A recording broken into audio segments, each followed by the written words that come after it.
we don't need to know machines can print 1,200 pieces an hour, 2,500 pieces an hour, because it's not about, yes, it's about speed, but it's also like, who's going to run their shop like that? I don't know. Squeegee Podcast Season 2. This podcast is sponsored by Blind Maggot, Magna Colours, M&R, Target Transfers, and Adobe Creative Suite. Hey, my name is Jason Hadfield, and I'm the owner at Artscape Creative, and we are located in Dallas, Texas, and we specialize in kind of having a boutique type approach to our shop, and we do screen printing, embroidery, we do custom dyeing to some fabrics and stuff like that. We do laser engraving, we do leather patches, and we do all kinds of stuff. But I think one of our uniqueness is that we do, unique pieces that are not just, shirts. It gives the opportunity for the client to kind of venture out and do different things. So yeah. So what kind of customers are attracted to that kind of product offering? Because they're not going to be the same ones who want, thousands of shirts budget on Gildans and stuff. Right. Who are the customers that you're attracting the most, do you reckon? I mean, I don't even know the exact word, but it's more of a higher end client, I guess you'd say. Mm-hmm. We do bandanas, we custom dye them to whatever color they're wanting, and then we'll imprint them, and then they have the option to do a matching overlock stitch that goes around the whole bandana if they want, with that'll match part of that imprint. But yeah, I mean. So you haven't found anyone else that really competes with stuff like that, because that's super specialist, isn't it? No, I mean, it's majority. I mean, they're getting, bandanas they're 100% cotton, U.S. made, but a lot of the ones we're getting they're super soft. You can wrap your baby in them and be comfortable with. What do you feel has helped you from your background in graphic design, and you've kind of come into the industry from that end, haven't you? Can you describe the benefits of being a graphic designer before doing this? I think it just gives me for me personally, it gives me a little more insight of kind of what the client is wanting, and approaching them in a way that can kind of guide them to what I feel as if they need, because I'm used to doing brand packages and brand identity. So there's a lot of intricacies in that. So I feel like that helps us steer clients and make sure they're happy with the end result, Yeah. But, yeah. Do you think that's why you offer quite a few other things? Because you can't, if you do their brand identity, then you don't want to see their T-shirt come out well, but then all their other stuff be passed on to someone else, and you're but they ruined all the colours there. Yeah, exactly. It's I want to control that whole package so it's seamless and it's not, that was done somewhere else. Or, it probably would be great too, but I feel as if it'd be in their best interest to keep it under me, because I can control all aspects of it. But, yeah. That's really important, though, isn't it? It's because if something gets embroidered and printed, then you can't really match the thread color as easily to Pantone systems and stuff. I know you've told me about Pantone before. You said that you can sign up to their account and then they give you a profile. Can you tell people about that? Because loads of people miss that. I can't stand it. Because it used to be, or you still can. You can some way get around of getting those Pantone swatches in Illustrator, but now it's a paid service. It's a plug-in through Illustrator, and then it allows you to access their swatches. But it's by no means an easy system. Yeah. It's kind of frustrating. It's I feel as if they went backwards just so they can make a buck, but that's my opinion, Yeah. So how have you worked through that? Have you just used the plugin, just suck it up and go with the system? Or my laptop has it on there, and I kind of wish I never upgraded my Illustrator because it wiped it out. But my work computer in my office, I haven't updated my Illustrator, so the fact that I can still use those swatches, But you can download a library. I can't remember where it's at, but to get those swatches back into your Illustrator to use them. So, can I ask about So I know you've got like a rock and stuff like that. Is there any equipment or kind of business avenues that you've gone down and you wish you'd just like left them alone? So for example, a popular one is like sublimation. Lots of people feel like sublimation would complement screen print, and then they find like the margins are too thin and that type of thing. Have you ever found anything like that? Yeah, I've dabbled in sublimation, and it's like it's its own specialty. I mean, you really have to get that dialed down. At least in my experience, you just can't watch a YouTube video and go, okay, I'm going to do this much pressure and this much heat, I'm good to go. No, there's ghosting, but sublimation's a thing. So, but equipment-wise, I mean, maybe some sewing machines I wish I never bought, because I was trying to be budget conscious instead of just buying the right machines, which I have bought now, and I have the other ones sitting there I need to sell. But yeah, I mean, that's pretty much the only thing that I've regretted. That's quite minor. What's I that? have thrown that's minor though, isn't it? But I have thrown a sublimation machine in a skip before, and I was happy doing it. Because some of these machines, they get to the point where they're so clogged up, you can't even resell them. So, yeah, I mean, maybe the other thing is I got a screen print, an automatic, my first one, and it was fully pneumatic. It fit in my space. It got me what I needed, but it's one of those things, if you had it to do it again, you're like, oh, I only can afford this much money a month. Well, you really should push yourself to go a little further and get the press you really need or want, because I had to start over on finance, because I finance my press. So I had to pretty much start from ground zero to get rid of that press and get the rock, one of the rocks I got. So did you just not get enough heads before, or what was the issue, do you reckon?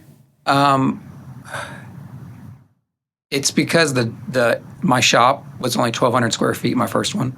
So it fit in my back warehouse, because it's only 10 feet diameter. I mean, it was a sardine, but it still fit in there. But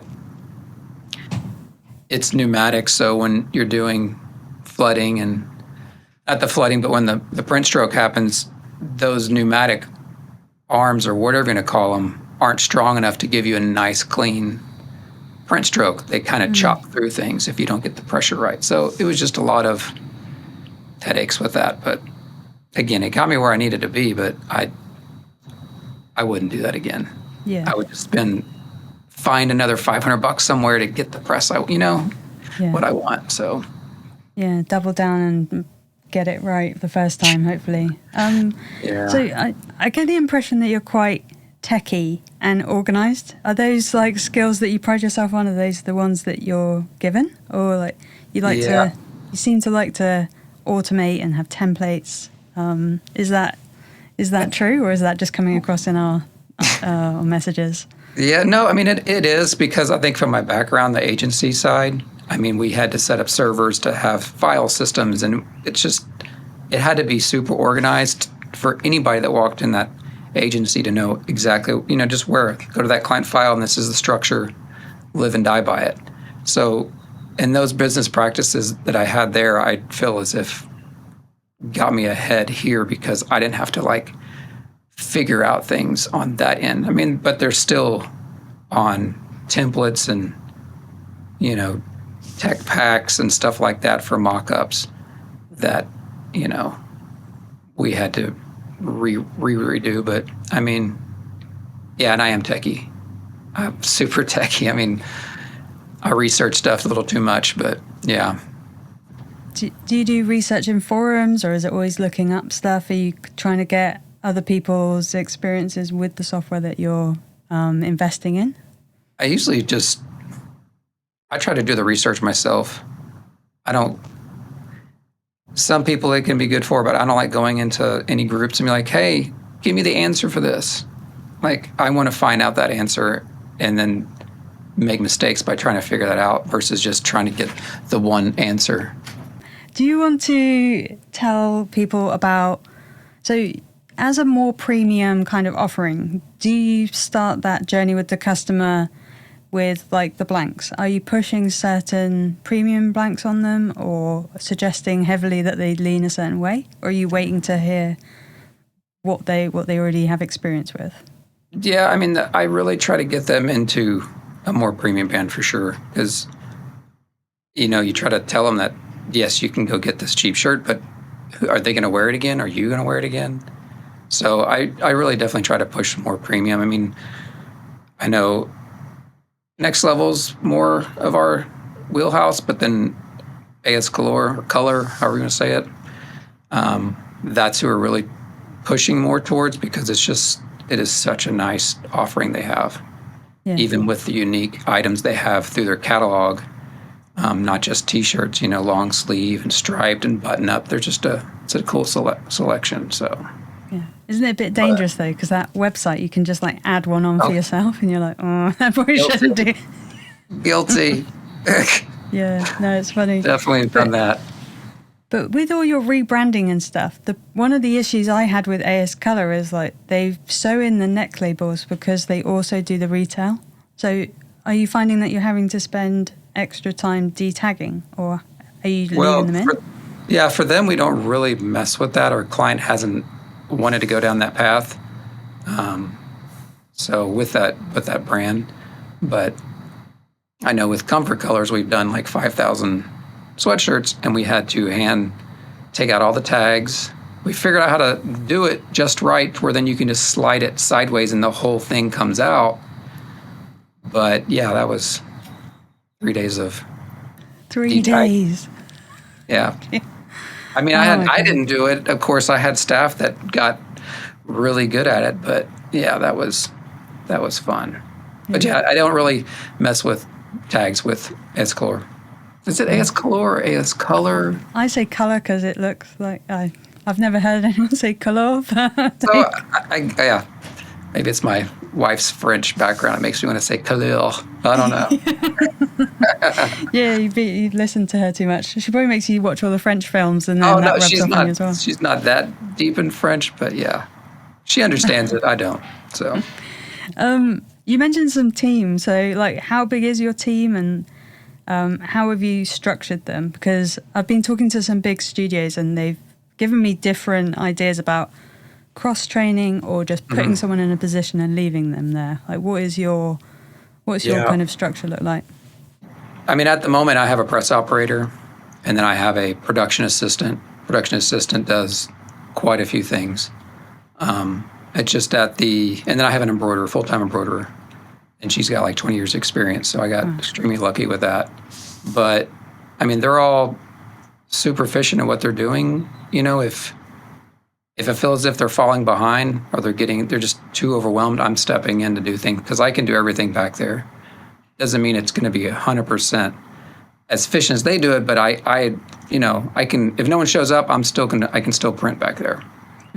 But so we just have probably 4 people at the most working, but it works for us. I mean, we're at that plateau of teetering, like, okay, we're probably gonna have to get another person, but I'm just waiting for that push to where I need to, dive into that. So.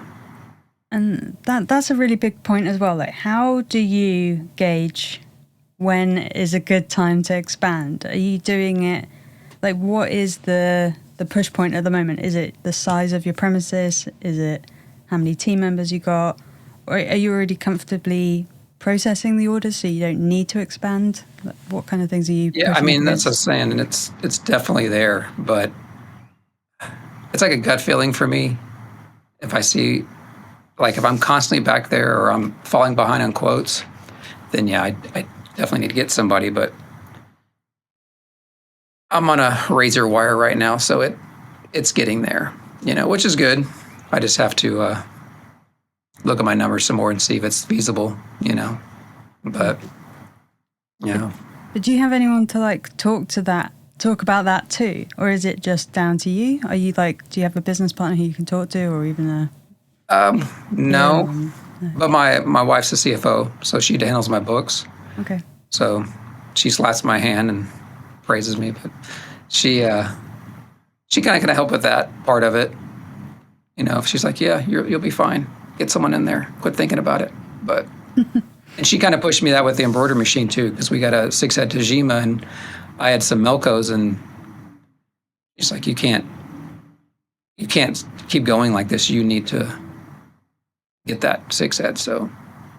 Have you seen a big tangible jump up in quality from Melco to Tajima? Yeah. Yeah. I don't want to make everybody mad, so yes. No, don't worry. Because I mean, that's the thing, I guess.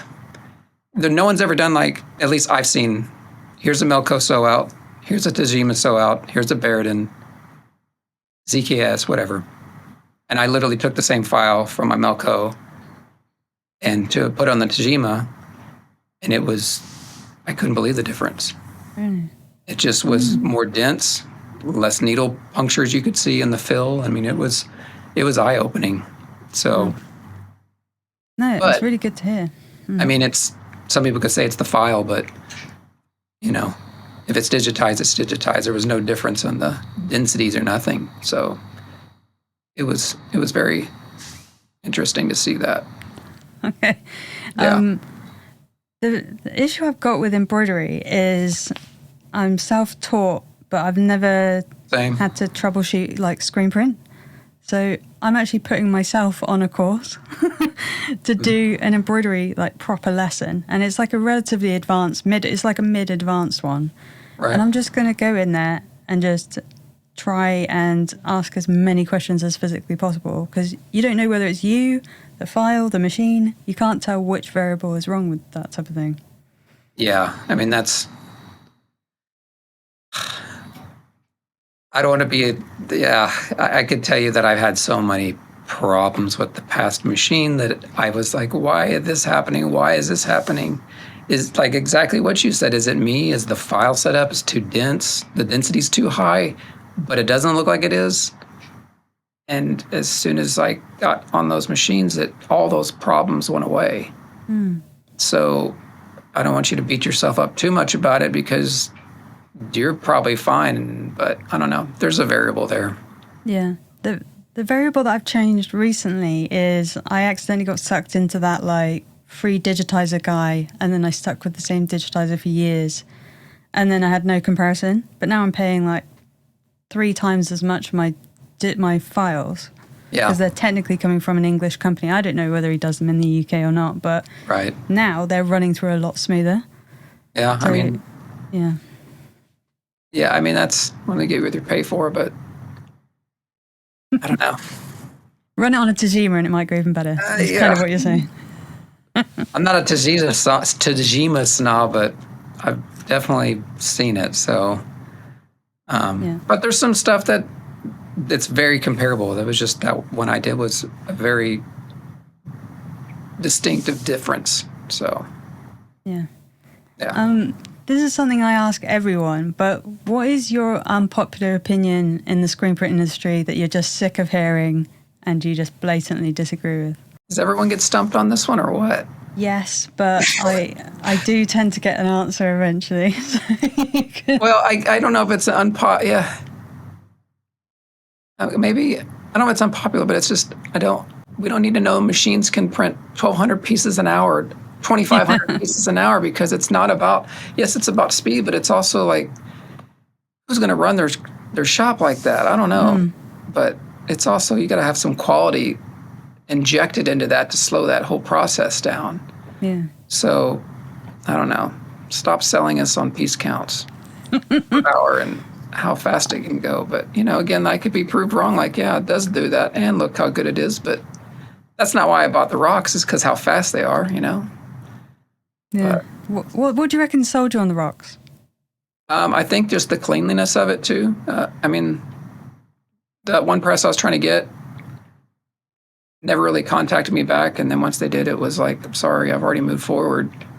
But it's just, for me, the whole chopping system, it's all dialed in with 2 little knobs. I don't know. The chopping system? Well, I mean, is that registration? Well, the flood bar and the squeegee. I don't want to call it chopping. Okay. So, Yeah, you just adjust it with a front dial and a back dial, and then with pressure, and that's it.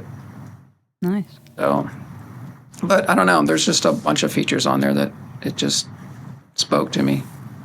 Do you kind of wish it wasn't bright green, like if it was any color you could pick? Because those kind of do stand out. So there's like isn't there like a color theory on like what color makes you feel like? Yeah. I don't know. I wonder what that is. I haven't looked into it now that you say that. If you feel pumped when you're printing, that's probably fine then. Melancholy when I print. I don't know. Yeah. So what would you push people towards? Are you printing? What kind of inks are you using? Have you changed that and adapted throughout the years, or have you always stuck to one, or what kind of thing are you doing there? Yeah, when I started out with Waterbased because I thought, I was like, who's going to mess with plastisol? But then, I went to plastisol, and that's kind of what our main thing is. We do Waterbased when the client requires it, but we're not putting that in our forefront to make sure that's what we're putting out. It's time to do some R&R or whatever to figure out what that is. Yeah. R&D. Yeah. So, do you think it's more profitable, or like what like other things that are making your shop run better with plastisol ink over Waterbased, do you reckon? I think it's because of lack of experience with the Waterbased. We do it, but it's, I don't know. We've tried to figure out with our emulsion, exposure, and we just can't get it dialed in to where it, so we're using the right emulsions, we're exposing based on our calculator right, but it will still break down, and it just becomes super frustrating. So, I need to maybe get someone in here as a rep to see if, what we're doing wrong or where the void is, but yeah. Yeah, because Magna Colours is, I don't know your access to them, but they actually have this program where they swap people over from plastisol to Waterbased. So they know all the problems that you're going to have, like with, I don't know, misters and, the drying in and the emulsion changes. Right. And they develop their own emulsion to use with their inks. And they actually have, they've basically got their own little print studio in the ink place where they're actually making the ink. So they test the hell out of it. They've even got a little lab where you can send things and then they like break them down. They try and see how, that's interesting. Like little crock tests and stuff. And we do have it here. They're a rep, or distributor. So maybe I'll look into that, because I would like to be doing that more, because I went to the Waterbased class in Fort Worth. So it really intrigued me more to go down that route, but it was, I don't know. It's tough. Was that Waterbased class at Shirt Show at Andy? No, I went to that one too, the white print, or the how to print a perfect white. But no, it was in Fort Worth. It was Made Lab. Oh, yeah. And they did a Waterbased camp. That was not the previous one, but I went the one previous to that. So, Nice. And it's just right down the street from me, so I had no excuse not to go. God, imagine. The nearest printer to me is, I don't know, it must be hours. And they're probably not someone that would let me in the studio. So for you to have Waterbased, like the print studio teaching you right there, oh my God. Well, I'd love that. It's only a flight away, so they'll have another one. Yeah, all right. Maybe I'll go. I've been thinking about going to one of the trade shows, and I think if you follow me on Instagram, you'll see why. Basically, I got an award and then it got taken back because I kicked off about something. So I was thinking about going to the trade show, but they're not giving it to me anymore. Yeah, I mean, I like going to them to see other people I've run into or know, but it's just walking around seeing a bunch of stuff I wish I could have or I don't need. I don't know. Yeah. So, what would be the next thing to go in your shop if you had, I don't know, 50K or something like that? It'd be another Tajima, because just the volume. So another Tajima. I already got 2 presses, so I don't need to do that. But probably a coder, auto coder, screens. God, We I have would get one of the. What's that? Sorry, I would get a cleaner before I got a coater, like a screen cleaner, Lotus Holland or something like that. Oh God, no, it's so, I don't know. Those pieces are always they're the most crucial. It's like, well, I have that. Well, you should have the other one too, and you need, yeah. Yeah. So you don't rate the screen cleaner machine yet? It's just too much. I don't have the room. There you go. That's why I don't have the room. Yeah. Do you ever look up the auctions though, of like businesses going under? Oh, all the time. Yeah. Because there's one of those for like 5K at the moment in the UK. Oh. I swear, if I had that room, I'd snap that up. Yeah. Hate cleaning them now. Problem here is that you hope that no one's watching it, but they are. You know, it's like, please don't bid on this thing. What have you bought from auctions? That must be something that your wife tells you off about. Like, No, what have you bought this time? My rotary compressor I bought from an auction, and I swapped it out with it was a piston, how do you call it, compressor, the real loud ones. And I basically bought this rotary the same price I bought the piston one, and I just swapped them out, sold it, and it was a break even. But yeah, I don't know. Now you didn't get told off for that. Huh? You didn't get told off for that. That's not too bad. No, not that one. No. I once did. I bought an enormous dryer, and I didn't even have the electric supply for it. Oh yeah. And I couldn't get it in the studio. Yeah. Because they didn't have any dimensions on this auction. Got it all the way back home off the truck. Oh, no. And then just had to put some tarpaulin over it. I was like, what am I doing with this? Yeah. But I sold it at profit. I must have made like $1,000 on it, and someone just came and got it the next day. So I was like, wow, I really lucked out on my little Flipped auction. it. I like it. Yeah. That would be my next career if I wasn't a printer. Like, what would you be if you weren't a screen printer? Would you be a... Well, I mean, currently my wife she started a flower farm, so I'd probably just do flower farming. Nice. It's so nice to be outside all the time. Yeah. No deadline stresses, and just hoping the plants don't die. Yeah. So. Wow. So you just sell those to local florists and stuff, or do you dry them? She does bouquets, and then I built her a cart. It's called the Stem Bar, and we'll go to events, and she'll, build bouquets at events. Wow. That's really cool. I like it. I told her, it's like, if this takes off enough, you just tap me on the shoulder, and I'll make a change. I don't know. Yeah. Yeah, when it presents itself. Yeah. So, what would be, are you thinking in the long term, or even like 5-10 years, are you thinking of this scale that you want your studio to land at, and you'll think, right, 3 autos or something, that's as far as I want to grow? Or do you see other studios and you're like, that guy looks like he's got it level, that's the kind of way I'm going? Do you ever look at anyone else like that? Oh yeah, I look at other shops all the time. But yeah, I mean, for us, we moved from 2,000 square feet to 5,000, and I feel as if we're at capacity already again, because I rent part of the space to a contract client, and they do fulfillment and manage the websites for a bunch of bands and some bands that are on tour and stuff. So that space is taken up, but I get palletized orders that come in, and luckily the spot next door to me, no one's in it, so I get to stage all those pallets in there. But yeah, I need more space. But I mean, a little more space, and I don't know. I don't want to have too many presses and too many embroidery machines, because it just for me, I'd lose the fun in it, because I enjoy doing this. I don't want it to like become, I don't know, lost in the overwhelming of too much work with too many presses and all that stuff, Yeah, because the way that I keep thinking about these huge shops is they say things like they've got seasonal clientele, but you can't say, oh, I'm going to stop financing these embroidery machines that aren't operating at the moment because it's slow.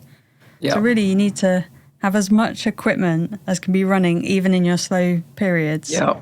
Yeah, I'm sure that there's a balance for sure. I mean, there's slow times, but I don't know. I couldn't do that on the level of just having equipment to, I don't know, just sit there. Yeah. So, But yeah, I suppose it's ideal if you've got the clientele, but then no one's got it all year round. But something else that I've been asking people is, if everything was taken away and you had to start in the print industry again, would you go in for screen print, or would you go for a newer technology like the transfers, or would you stick to anything else if you had a clean slate? I'd probably still stick with what I'm doing. I mean, everyone's going to say I'm a fool, but I do have a DTF printer coming. It'll be here at the end of the month, because a lot of heat seal products that we do for some of our contract clients, I mean, the amount of money we spent on their stuff, it should be in-house. But, yeah, I would stay with screen printing, you know? Yeah. But so when you're saying that heat seal stuff, is it like special garments like sportswear or something that needs transfers? well, sometimes we do stuff for Coca-Cola or for Six Flags. I don't know if you heard of Six Flags, but it's an amusement park, and there's like all these colors in the logo, and it just, you're not going to screen print that, so that's going to be a transfer, or a DTF transfer, so it's a heat seal product, you know. Yeah, I understand. Yeah. So another thing is, where do you put your marketing budget? Say if, again, you had hardly any customers on your books and you're like, right, we have to do a marketing push. Where are you putting that effort? But not necessarily budget, because you could be doing like email campaigns or something. Like, what was your strategies? I mean, at the moment we're not, but when we need to, I mean, I've gone through Google Ads or AdWords Express. In the beginning, it was doing pretty well, but they constantly want you to increase your budget, and I don't know, I feel like it's a game, but I'd probably go to Google again. But a lot of the times, some months, I felt like the ad was paying for itself, and that was it. I would just get a flood of bargain shopping, quoting, and, you know, it became a little frustrating. But, I mean, I haven't never advertised on Instagram or anything like that. Yeah. I don't know what the return has been for screen printers with that, down that avenue, but it's always been Google AdWords Express for us when we've done it. But yeah. So do you have any insight as to the people who rent that bit of your warehouse? You said, do they have their own brand and stuff? How do they market? Like, how does the person who owns the brand market and see success that way? Or like, how are you telling your customers to do it? Well, that's kind of a unique thing with them, because they're in the industry, in the music industry. I wouldn't say, I don't know, how do you say it? They're within that industry so they know people. So they can get those types of jobs and those clientele. But they're not in a position where they can't advertise, because the clients that they have don't want their images, their shirts that they've printed out in the atmosphere, you know. So they have to just put their logos on the site, and that's pretty much it. They can't. It's like some of the shirts we print, I can't film them being printed or whatever, and then like, cool, look at all this cool shit we're doing, because it's just, they don't allow it, which is frustrating, but it's the rule. So I don't think they can't really do any advertising on. Yeah. And they don't. So. Okay. Yeah. So they've just like niched down enough to be known in their very specific area. Yeah, area. Yeah, it's so interesting. I mean, they also get clients around town by just who they know. But yeah, it's just interesting. But I mean, she picked up, I don't know, 3 or 4 more clients the past couple weeks. So whatever she's doing is working. But I know she's not advertising. So nice. Yeah. So in your setup, do you have it where members of the public can just walk in and ask for quotes, or are you a bit more B2B? No, they can. There's quite a few people that come in and, you know, want to ask for quotes and feel the garments and see our prints and stuff. And then of course I have the quoting stuff on the website, but the majority of it's people coming in. Oh, right, okay. Yeah. That's really interesting. Yeah. I've just heard a lot of people saying like, it's so time consuming giving them your time. Yeah. No? Do you still feel like that?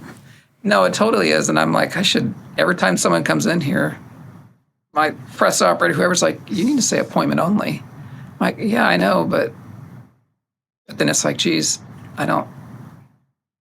it becomes a time suck for sure. Yeah. So. The appointment only sign doesn't work, by the way. They still knock and then go, oh, I just noticed, when you're coming to the door, they're like, oh, I just noticed that you're appointment only. And you're like, well, you're here now. Come on then. Yeah. No soliciting doesn't work, all that stuff. So, yeah. Yeah. But are those some of the people that you're going to offer the DTF to? Because it's really a case-by-case basis, really. I mean, I'm not, no way of, like, look at this stuff we print on DT. I don't know. It's based on that client and their needs and, if it fits. But I will go to bat to screen print as much as I can.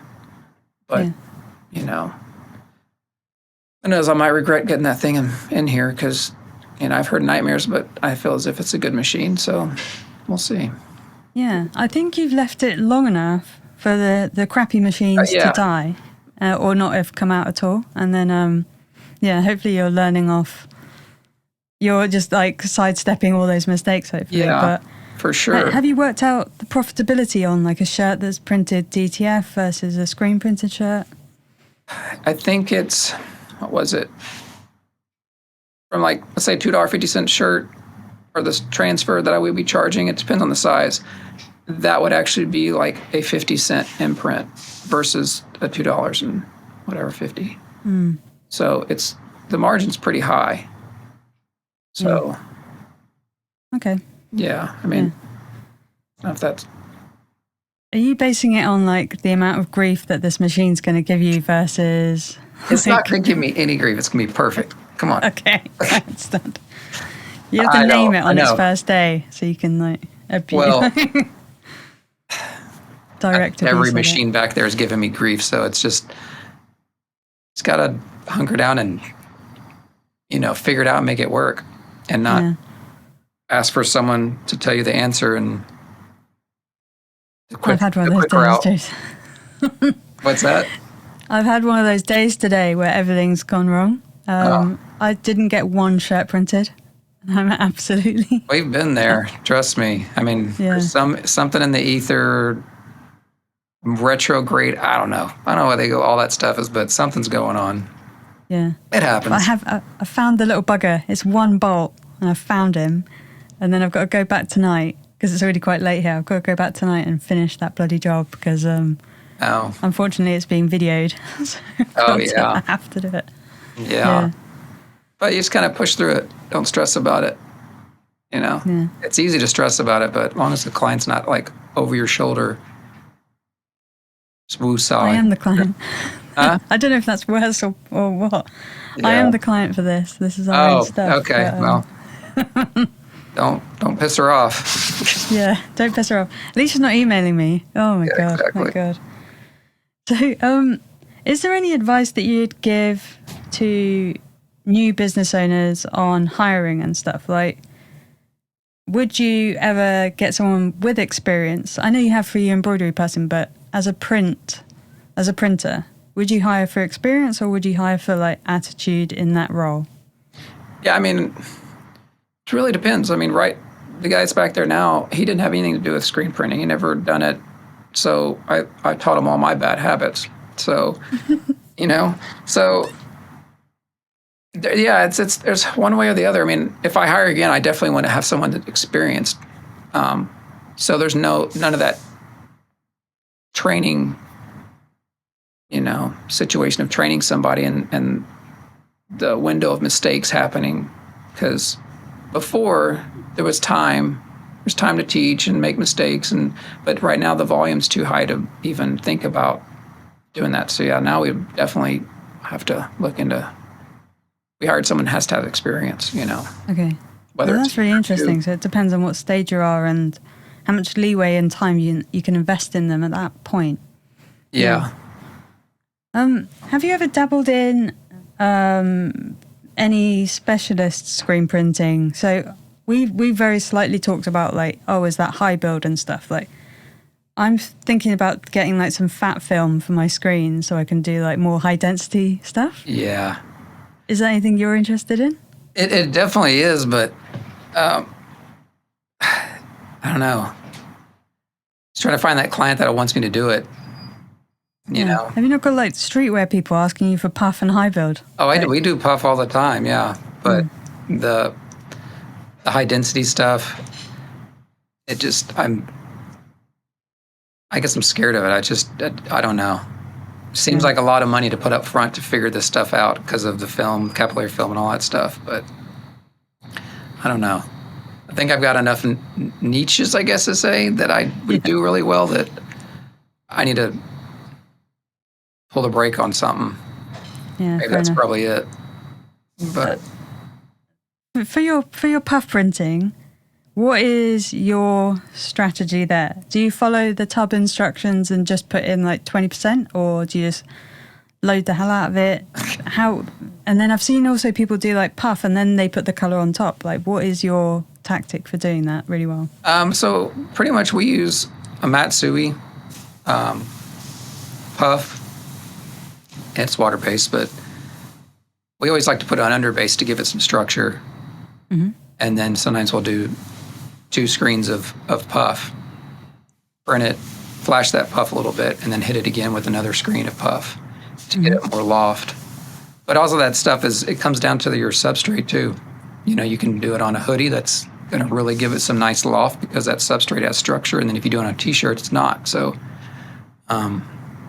you know, but yeah, it's mainly Matsui stuff is that we use. We've done Wilflex, but then there's that window of opportunity when it exits that dryer for the right temperature, and Matsui really hasn't given us that problem. Like I've run it through there a couple of times, and the loft, it stays there. So that's really interesting because I've got the Wilflex. I've got like 3 different puffs, and I feel like they're like a souffle, aren't they? Where you get it really nice and high, and you're like, oh my god, it's brilliant, and then it has got the capability to just deflate and just go to shit, and you're like, oh, yeah, it's just got too hot. That's why that's why I like the Matsui stuff, because it kind of can withstand that window of deflation. So. Yeah. Also, I swear, do you know matte additive? I swear that's just puff. Oh, I think I might know what you're talking about. Do you get what I mean? Huh? I think they just tell you to use less so that it mats it out. So it's like foams up a little bit so it takes off any shine. But I swear it's just the same stuff. It might. I mean, I haven't messed with that one to know. Yeah. So. You haven't messed with that one. Maybe I'll get the high build dialed in with the fat film, and then you can just take all my specs and then mess around with it yourself. Hey, I'll share knowledge. I don't care. I'm not going to hide any secrets. Yeah, cool. Well, you just told us your puff technique, so that's one thing. Is there any like how do you have you managing your shop other than all your own templates and things? Have you ever bought into like shop management software or anything like that, like Printavo or any of those? Yeah, we use Printavo, and then how do you find it? Yeah, we use Printavo, and then we use Trello to like give. I don't really care for Printavo's calendar system because it's just I don't know, just don't really like it. So we use Trello. We'll put all the images over in Trello, and that's kind of like our our Bible of what's printing in what order. So. Do you feel like that's enough value from Printavo if you're not using one of the main things, which I assume is the calendar? What's that again? I'm sorry. Do you feel like you're getting enough value out of paying all that money for Printavo if you can't use the calendar? Yeah, I mean, it's like one of those things of it has the features I need. I don't know. I'm sure like everyone else, I've looked into like building my own. But it's just, there's a lot. There's a lot of features they do provide, that I wouldn't even thought of. But I don't know. It's one of those things you just have to, where we're at, we just have to pay for it, Yeah. Because there's no way of exporting that data into some other system. It's locked in, So. Yeah. But that's what I'm hearing. I'm not trying to be bad on Printavo. No, it's absolutely like all not. shop It's management great. softwares have this tendency to lock you in, Yeah. and then it's so hard to export yourself out of them Yeah. that you're done. That's a really long-term commitment, isn't it? Yeah, I mean, we've been in there been with Printavo for 4 years, I think. So there's a lot of Yeah. data there, Yeah. but I don't know. You're not upset enough to move or anything. Yeah.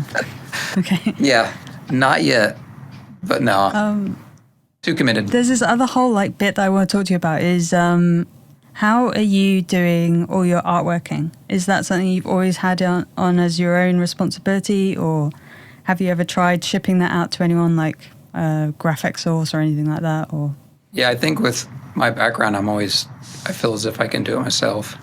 But I mean, there are some stuff that's a little complicated to do steps on.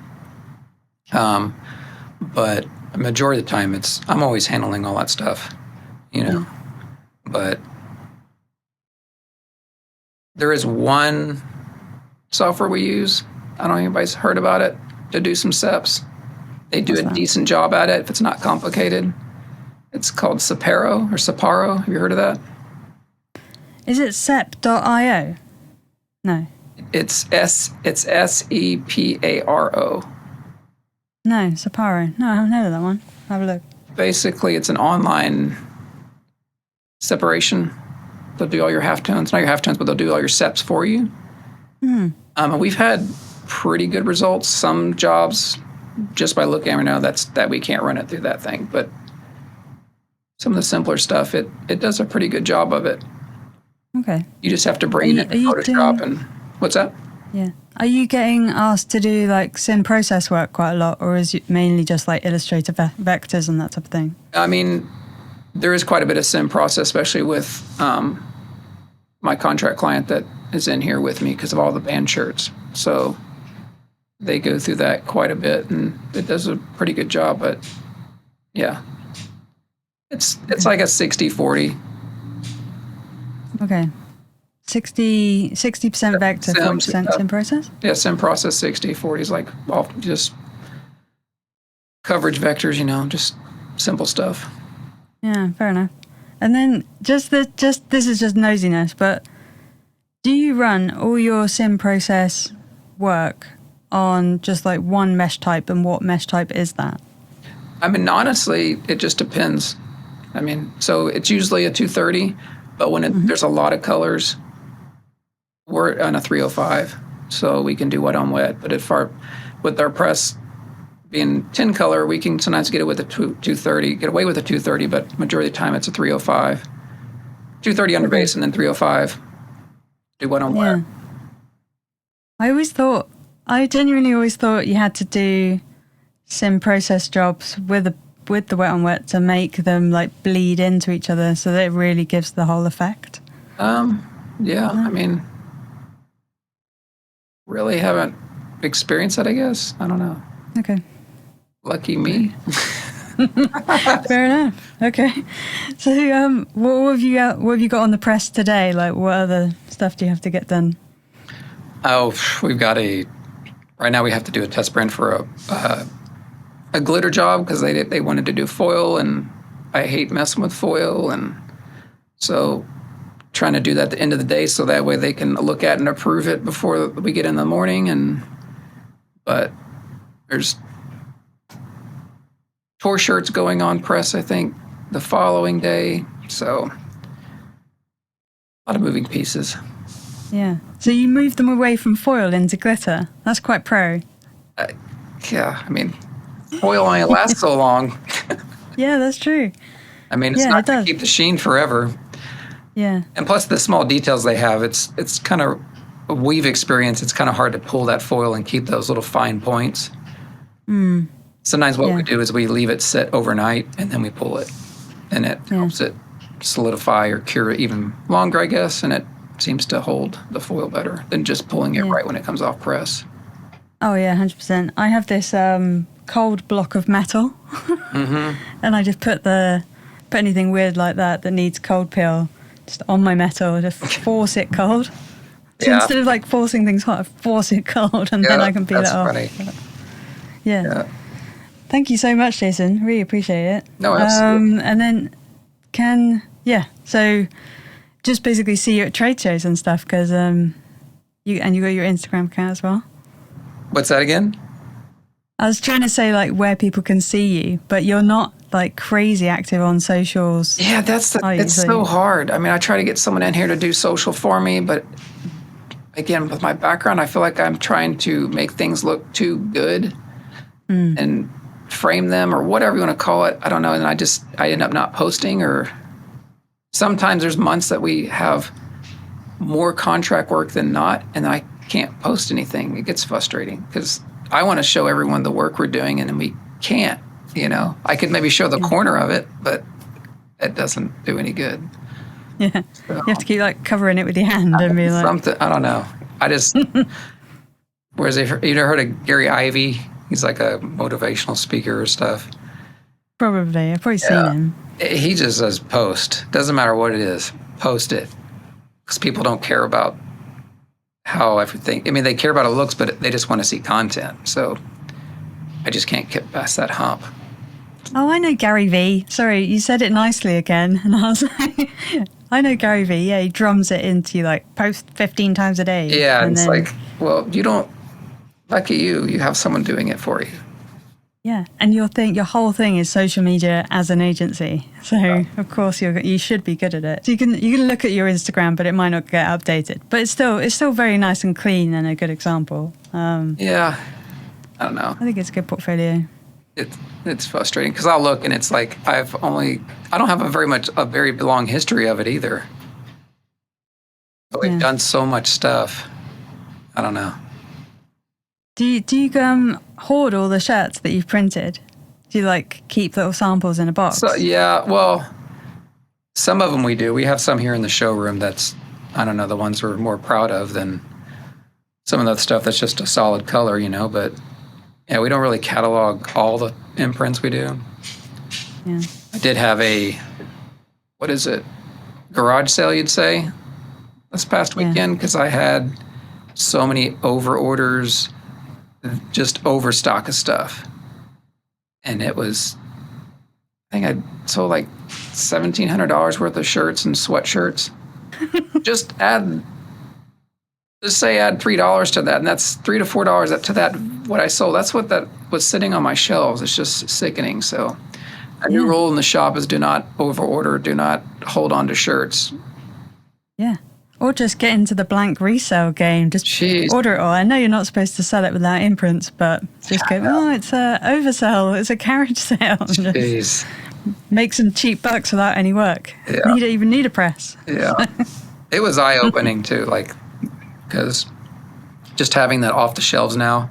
Because, when I went to ShirtCon, I mean, their shop is so clean. It's like completely inspired me I wanted to get a dumpster the next day when I got home. Just roll up a dumpster. I'm just throw everything I haven't touched in a year, get rid of it. So we're kind of, I don't say doing that extreme, but we're starting that process to get things out of here that it's not needed. Yeah, for sure. Not the dust collectors. So yeah, I wouldn't be sad if my place just like burnt down or something, so I could start afresh. So that'll go on like an insurance policy now. Yeah, I mean, maybe that's what, if you're saying start, what would you do over, and that would be it. It's not get all this stuff or think I need it. It's just, it's like the grandpa mentality. Just don't keep stuff. Just get rid of it. Only have what you need and need what you have, Yeah.